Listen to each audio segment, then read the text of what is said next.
Muted. Late, that's fine. I'm glad there's somebody on the line anyway. It's important that we record this, and so I'm going to send the recorded version out to everybody I invited. I know there were a couple people that had something going on, so we'll just get started right now. So go ahead. So that's me. You guys both know me. Everybody knows me. And then Chris is manning the buttons. Hello. Yeah. So just really confusing there on the picture on the top. I'm the one on the right. And on the bottom, Chris is the one on the left.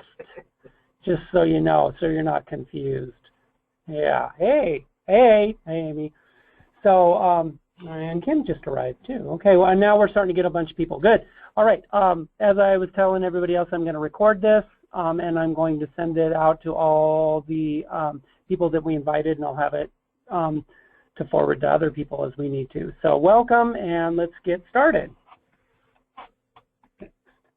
Okay. So just as this is going to be a refresher for those when I do the recording too that know nothing about this too, but we're in our third generation of this grant. We call these by the House bill they were associated with them to differentiate.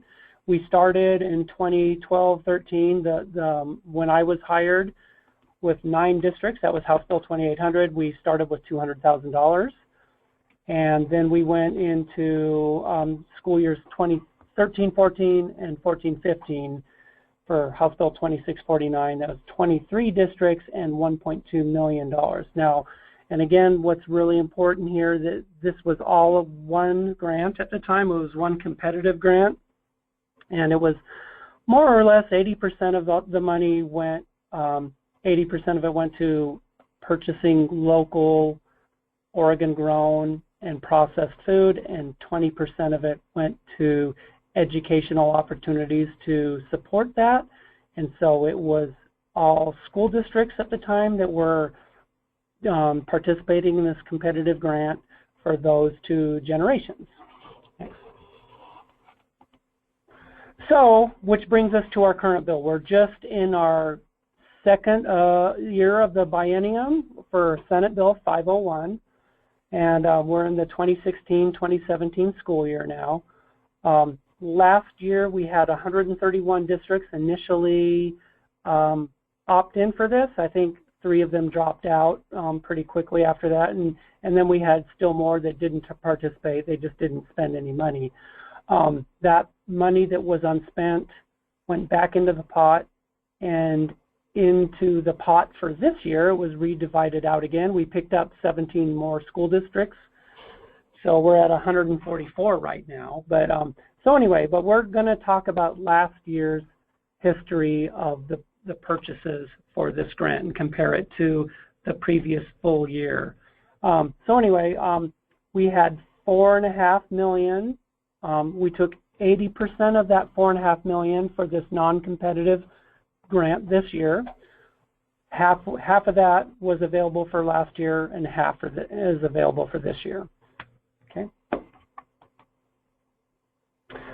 And just so you know too, you guys, it said this on the opening splash screen, but save your questions, or you can type them in, and I can try to. We can have a discussion at the very end of this. But right now, well, I'm just going to kind of go through at your leisure. So anyway, I'll break for questions later. So, and again, for the grant, this is again Oregon grown or Oregon processed food we're talking about. Milk was specifically excluded. For the most part, milk is on the tray anyway. I don't know what the percentages of kids that choose a milk, but it has to be probably, I'm thinking 98% or so. It's almost every kid. They don't have to put a milk on the tray. They do have to put, some veggies on their tray and stuff, but it's not specific. They have to put a certain kind of veggie on there. But anyway, but milk is pretty much going to be on the tray anyway. And if you're going to reimburse for Oregon grown or Oregon processed, most most Oregon milk is Oregon grown or processed milk, so we would just be supplanting or just paying for that milk and not doing anything else. So that's why it was excluded. So how do we get our data when that I'll be sharing with you guys today? Every school district fills in a sheet that looks like this. They do a claim request form, and it's in Excel. So they put it on in this Excel form, and they send it to me. I copy those, each one, and put it on a master document. That way I can sort and resort to my heart's content. And I spend literally weeks to cleaning the data up and making sure the stuff is legible and all the grammatical errors are taken away so it flows well, so I can resort better. But basically it looks like, you know, I have the vendor, a secondary supplier if I know what it is, what the item is, the cost for the item, what they pay for and I reimburse for, how it's qualified, and then in the case of produce, we ask them to estimate the poundage, how much it weighs for each of the items they submit. And then we have a category and a subcategory like produce, and then if it's, you know, veggie or fruit or whatever for the subcategory. So we have all this item. We had over 19,000 line items for last year. That was pretty much from, you know, August through June. So 19,000 line items. That was a lot. So next slide. So want to back up. This was the last grant we did, House Bill 2649, and it was for the school years 2013-14, 2014-15. So how we did this was we reimbursed at 15 cents per portion. So it was complicated. We weighed all the items, including bakery, dairy, entree, as well as produce. It was hard to do because of the way the language was written. We reimbursed just for 15 cents for every portion. And so actually, that's why there's two chunks of data here. The top one is what we reimbursed, but we were able to track also the in total amount that they sent in, which was a lot more. So they actually purchased, if you see down there, $2.94 million, but we reimbursed $998,000, just under $1 million, for all the items for the entire bit of the last biennium. But we actually spent more. This was really hard to do for the food service director in terms of weighing all the food, and it was complicated, and so we were able to change the way the grant bill language was written, so we didn't have to do 15 cents per portion. We struck that, so we were just, it was a straight reimbursement, so that eased the reimbursement process. Next. Okay, so for this year, this was after one full year for last school year, school year 2015-2016. These were our totals for those 19,000 line items. We have 1.6 million there, 1.7 almost, that we spent. This is through halfway through our 2-year cycle, so we did pretty well in that. I think we were at 90% of the 1-year allotment, and then the rest, that 10% we didn't spend, went back into the pot. So it was pretty good. But these are just numbers, and they just look like numbers to us. So I wanted to compare this last year versus the 2 years of the grant cycle for 2649. And I think the next one will have that. Yes, there we go. Okay, so this is comparing, the top graph is school years 13-14 and 14-15 as $998,000, so just under $1 million And you can see the big green wedge was produce. So we did, that's how much produce we spent. And then bakery is the top, right top northeast kind of there. It's kind of the slate blue. That was bakery for that whole 2-year cycle of the grant. Now, if you go to look at last year, which is Senate Bill 501, right there where the mouse is doing, you can. This is again $1.6 million, but the percentage-wise, we shrunk quite a bit in produce, and we increased kind of alarmingly in baked goods. Just that is what it is. And so if we go to the next slide, this is a little bit different way to look at it. I just did a stacked graph. The light blue is this year, and the dark blue is the previous grant. So again, produce in terms of, no, it's yeah, produce there and bakery, just the swings in the amount of dollars down there. Okay, so the next one, this is a positive here, I think. We were able to ask for pounds, so we weighed all the food, and this is again for this last school year of Senate Bill 501, but this was just produce, and so we have 263 tons of produce. And I was able to sort this too into Oregon grown and processed, and Oregon processed produce. So that just kind of shows that like 25% of all of our produce was Oregon grown only. Like those would be like apples, pears, whole fruit, things like that. Oregon processed might be things that are cut up and chopped, you know, and grown somewhere else. And then the red stuff was stuff that was grown here and cut up and chopped or whatever.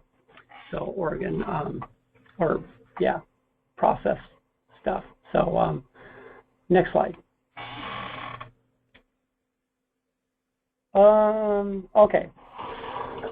So I wanted to, this was a suggestion by Amy here, and this was a really good idea. So I wanted to compare those school districts who I considered would be more rock stars. They have been in this before. So these 33 districts were those districts that were in House Bill 2649. They've already been participating, and now they're still participating with everybody else in all the opt-in schools. So I just separated their numbers from both years. So basically, if you look at this, they have a couple little notes here. 3 really small school districts didn't participate this past year for Senate Bill 501. It was Joseph, North Powder, and Port Orford. They were very, very small districts that were comparing the previous year in the 33 districts. They didn't make much of a dent, but for whatever, they had their own reasons for not participating last year, you know, and they're listed there, down there at the bottom. But these guys, at last year in Senate Bill 501, you can clearly see they did a little bit better in produce. They were buying a lot more produce and stuff, but they've already been in the system for a little bit. Okay, so which brings us to discussion. So bread wasn't an issue the first year. Can you move this aside a little bit here, Chris, so I could see that? That's fine. That's good. The assumption during the first years of the grant, we had motivated farm-to-school school districts applying. It was a competitive grant, so the people that were competing were really into farm-to-school, and now it's not anymore. So that could be one of the reasons that, assuming that, well, I just want my money type of thing. Now it's available to everybody, so most school districts that, and I put don't care about farm to school. Obviously, some people really do care about it, but it is not the case everywhere. So it could be that could be an issue. So is bread an issue now, and next steps? So, and bread meaning, like, I'm talking about hamburger buns, hot dog buns, and what you call sandwich. Those are like the three huge things of the 19,000 line items that I saw thousands and thousands and thousands of times. Really, they're just it was a big majority. I'm not talking about some of the artisanal artisan bread or boutique style, or small bagel shops or things like that. That wasn't an issue, but it was mostly Fran's or Goody Man or whatever, bread, hot dog buns, and hamburger buns. So that's something we should talk about. Next. Other discussion things, next steps and issues. Eastern Oregon clearly doesn't have the options that Western Oregon has for purchasing food. So it's been suggested that, maybe there should be a sliding scale or something. Maybe we could say, okay, out of your money, try to spend your first so much percentage on other items, and then go to your baked items like bread, hamburger buns as a backup, or something like that as an option. Or maybe Eastern Oregon gets a pass because they can't find as much, although we have found really good opportunities for buying food in Eastern Oregon. I was just in Umatilla, and they're rocking it out there, but the food service director is driving around in her pickup truck getting stuff, and she went down her phone book and called every farm in her county until she found ones that would sell to her. So clearly it can be done, but it's more work. Go back one more. Another comment I get, is not to single out a particular item like bread when vegetables or fruit or vegetables has to be on the plate. But the argument there is just fruit and vegetable is a very big diverse grouping, in that they have so much available. When you're talking about three items like hamburger bun, hot dog buns, and sliced bread, that account for literally I don't know how many thousands of lines, but that's going to be on the tray. They're going to have bread on the tray, they're going to have fruits and veg on the tray, but there's a big opportunity to have like a plethora of fruits and veggies. It's not a few items. Okay, so now with that, I want to talk about stuff, and I wanted to make sure that on here that listeners have my contact and Amy's contact. Who Amy is here and on the line as well. But we have the opportunity to answer a lot of questions. I do have an assistant too, Ren Huff, who is on her vacation already. She was hired here with the idea she was going to be gone this week. So she's going to be out for another week. But so we have a lot of opportunities between Ren, myself, and Amy to answer questions. So I've thrown a lot of things out there and just a few pie charts and stuff to show you a direction that we're going. But I wanted to open it up and for discussion right now. And I think we had some. Yeah, Rick, I saw some discussion items, but I haven't seen any questions directed at you per se. So okay. Yes, and Amy, you are in Times Square. I was there and took that picture. So yeah, and I am on a football field too. That's an awesome site. I'll tell you guys the site to get those deal. It's so cool. Yeah. So do you guys have any questions for me about this? Anything? I thought I saw one from Cassandra. That one was answered. Oh, okay. They were clarifying the 3 districts that opted out. Right. Amy had the deal correction about the 3 districts. North Powder and Port Orford opted in, but they didn't spend any money last school year. Correct. That is correct. Yeah, they had some personal circumstances, some changes in food service directors, and that's gonna happen. Amy asked about the supplanting, and Cassandra. Okay. Yes. Okay. So everybody saw that. Yeah, everybody saw that. Okay. Oh. I don't know what that is. And Cassandra had a clarification. It looks like the 20% for education isn't until 2015. Yeah, we went away from that. We had the that used to be all of the competitive deal, but we went away from that in 2015. 2015, it went to 2 separate grants, a non-competitive one and a competitive one. So, which ends June 30th. Both of these end June 30th, and we got to decide what to do and have a game plan for coming up. So, again, the point of this is to be transparent and show how our dollars are being spent. So, our advocates can have their marching orders and go forward about what to do with if any changes in language need to happen. So, Rick, you have a question from Katie, and she asks, any thoughts about why bread products purchases have increased so dramatically? Any anecdotal feedback from food service directors? Yep, and thank you for that, Katie. And I think the anecdotal evidence I can show is just that.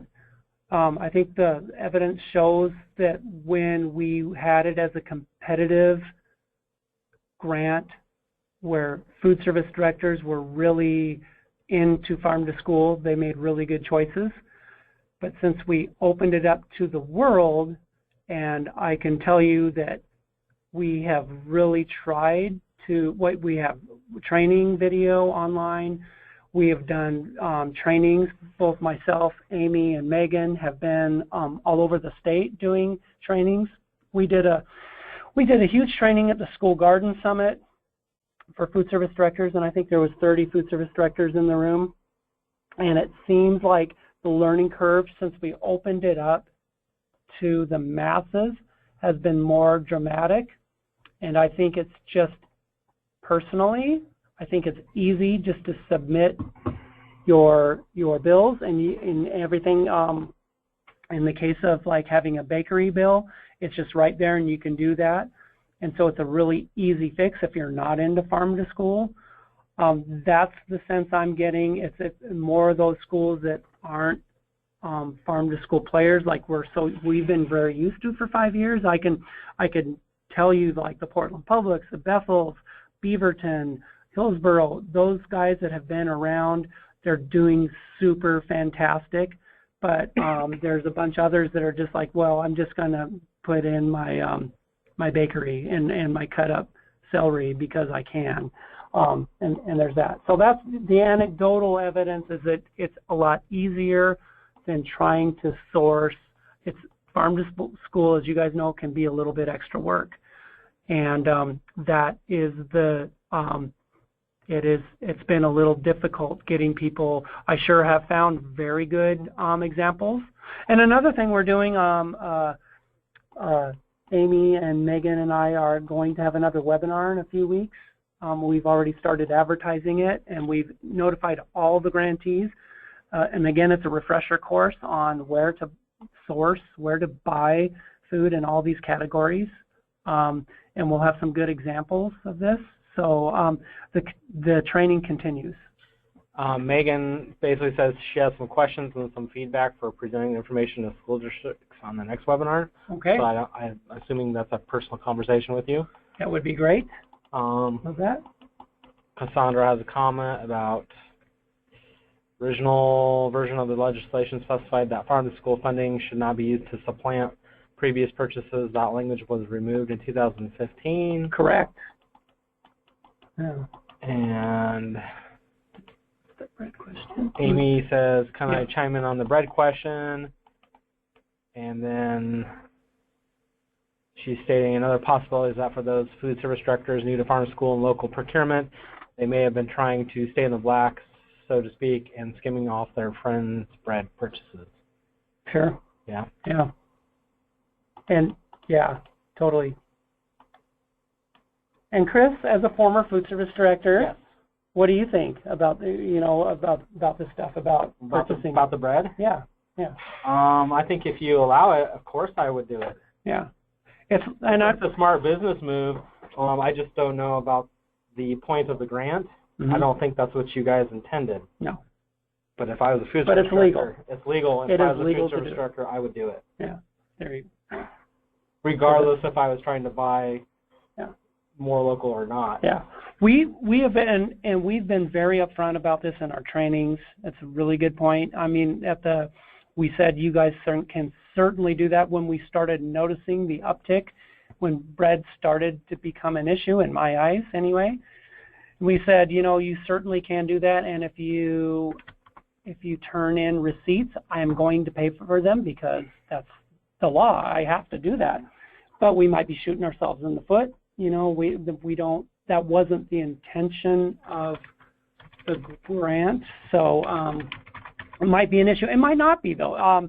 That's why we wanted to have this discussion with the nonprofit partners, and I wanted to send out this recording to everybody because, at some point I'm going to have to go across the street, and they're going to say, "How did you do?" And I anticipate saying, "Hey, we spent the money." That's the good news. But if they wanted to get very specific about it, I would have to say right now, well, we have bought a lot of produce, 263 tons. I could do that. But, percentage-wise, we have increased our local bread, and that might be fine. Megan says, I didn't see a comparison with 13 through 15 total purchases Beyond reimbursed. being reimbursed with 15, 16. Yeah, no, not that. I don't have numbers for anything beyond what was reimbursed for now, because that's not the way the grant was set up anymore. We don't set it up that way. But that's another good point. Michelle Radcliffe, who was not going to be with us today, she brought this up to me, and that another thing that might be happening is, well, I want to get my money. It's easy to submit this bread invoice. I'm buying local stuff, but I'm just not asking for claims because it might be in a whole bunch of different places. So there might be things that have been purchased above and beyond, like Megan is suggesting, but we don't track that. We don't.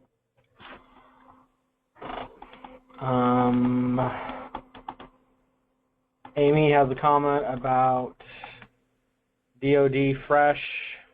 Oh yeah, it's the DoD Fresh thing, and then encouraging duck delivery to carry more produce products to Eastern Oregon. We've had challenges around this. There's also issue of community and federal funds, double dipping, which schools aren't supposed to do. Chris can clarify on this more. Do you want me to? Sure. I didn't know DoD was going to come to this conversation, but I can. We can't double dip.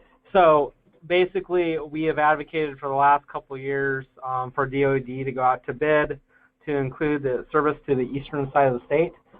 They have done that, and it was actually a lot of work, and it was very difficult, but they did get a vendor. They basically awarded that contract to Duck, and Duck has been slowly expanding their business into Eastern Oregon. It is very difficult because there's large, as you guys know, there's large distances in between those districts, and most of them are small. So it's got to work financially for Duck, otherwise it's not worth it for them. So we've been trying to get as many people on DoD as possible. And basically through DoD Fresh. Did you tell what DoD is? Oh, part of that? I'm referring to the Department of Defense Fresh Produce Program through the USDA Foods Program. And that fresh produce is actually paid for with our USDA Foods, or AKA Commodity Entitlement Funds. So that produce is already paid for 100%. So you can't get reimbursed for it for this grant as well. Yeah, so it's been paid for. But that doesn't mean that you can't advocate for Duck to carry stuff not on the DoD list. And school districts are more than capable of having their own Right. contracts or quotes Or for local stuff. Or let's say they use up their DoD money, Yep. and they already have that system in place, so they're getting that food. So Yep. then they can get it if their DoD money is used up. Then they can use Yep. the grant for buying that food that's Yep. already in place. And as Amy and I found out recently, Duck honestly needs to do a better job of carrying Oregon produce. I don't understand why they're buying such a large majority of their produce through Washington and California outlets when it's right here in the state. Just anecdotally, it was really weird. You know, when I do my school garden map and I show all the different, I kind of make a joke about Eastern Oregon. They can't grow anything over there. I was just in Umatilla. They have the largest apple orchard in the Northwest in Umatilla, and it all goes to China. Yeah, it all goes. It's all shipped out. You know, it's shipped out. That's what we were saying. There was massive. We passed massive potato fields. Strawberry fields are still going, and Ricky from Umatilla was using it, and she's going out in her pickup truck getting this stuff. But she just went through the phone book and called every farmer in her county, and she found out most of them don't have retail, and they just ship out of Oregon, and it's a crime. But she was able to get some farmers on board and sell to her school, and she goes out and picks them up in her pickup. It's a lot of work for her, but she does it. She's awesome at it. But so there is stuff out there. It's taking stuff like this to make those connections. So, yeah. Megan has a question, Rick, about how do dollars compare for produce between the years? Between the two, I'm assuming she's meaning the two cycles of the grant. We have this last cycle of the grant was only 1 year, and then we had the year before that, which was a full 2 years. I would have to look at that some more, but it's kind of comparing apples to oranges right now because it's different, and we have like 1.6 million versus 900,000 total amount. I'd have to look at the different categories, but I just know percentages of the total, and I was able to show that. But I could find that out. Send it to you guys. Megan wants to know what kind of beverages were purchased. Yeah, there's not very many. I don't think I saw any beverages at all. The first for 2649, there was, and then some just kind of showed up, and then there might have been some orange juice or just something on there, like a couple cases of cranberry juice or something like that, and it was just like a tiniest sliver. It's not very much. I ended up creating its own category, thinking it might be something, but there's not very much there. Amy states that Megan referring to the baseline and virus report for 1516. We do have the comparison data. It is in process. Yes. With the opt-in districts from year 1. And I'm feeling really good about that now that we have Ren working with Amy and stuff. The stuff that Amy did with Andrea during last year and now this year, I think she was saying we had like 75% of all the districts reporting back already for the year 1 stuff. So it looks like it's going to happen, and we'll start getting some data from all that stuff for the first time ever, getting good baseline and year 1 stuff. So that's going to be great. So that was Megan's comment back to. Oh, and it's to the audience there. Megan said baseline. No, I wasn't talking about all Oregon purchases. I thought Rick had said he could calculate how much total product had been purchased, not just reimbursed for 13 through 15 when they only got 15 cents per mil. Nope, I can't do 1315. I just did 1315. Yeah, didn't I show that slide? That was for 2649. I think I want to back up there to that.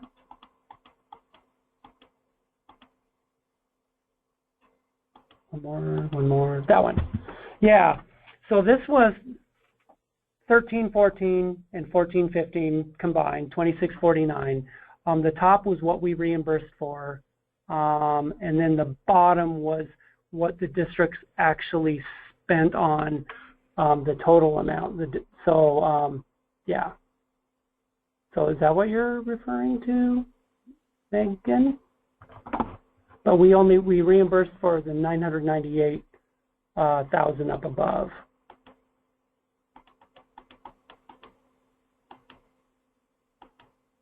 Let's leave it on here for a while, and that's it. Amy's making a statement about the Eastern Oregon that the majority of producers in the Columbia Basin are in the export business, it looks like. Yeah. Contracts from seed to crop. Yep. Co-packers don't have the flexibility to divert produce to other market channels like schools very easily. Yep, I have heard that before. Yep. Kind of sad, but it's true. Yeah. Megan said, what's up with lots of Oregon processed produce? It looks like a lot, so lots of produce that was processed but not grown in Oregon was claimed. That's concerning. Yeah, and that's like Mary's Fresh, duck produce type things where they're chopped salad mix, cut celery, things like that. And also there's a lot of groceries. There's a lot of, it jumped off the page to me where there's lots of, what do you call it, the margarines and dressings that are made in Salem at Ventura Foods. There was hundreds of lines of Ventura Foods, like ranch dressing and stuff like that. Got a plant right here in town. Okay. Megan states, can you compare the bottom on this slide to the next grant? Okay. The bottom of this slide, and this must be the slide we're on right now.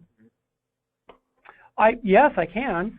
Not at the moment, but I could probably do the bottom. I was comparing the one from the top to this grant because that's what we reimbursed for, but not what was actually spent. But I can do that, and I can add a slide to the end of this and send that. It won't be on the recording, but I will send it out to you guys.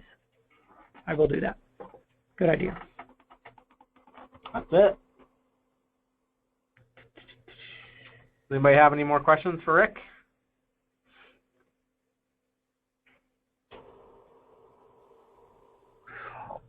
I think that's a good start. People will have the tools now we can think of this stuff a little bit more and decide what you guys want to do. And yeah, I think that's about it. I think Katie says it's fascinating. Katie, you're fascinating. It's Katie the human, not the chicken. Okay. All right, you guys. Thank you so much, and I will talk to you later.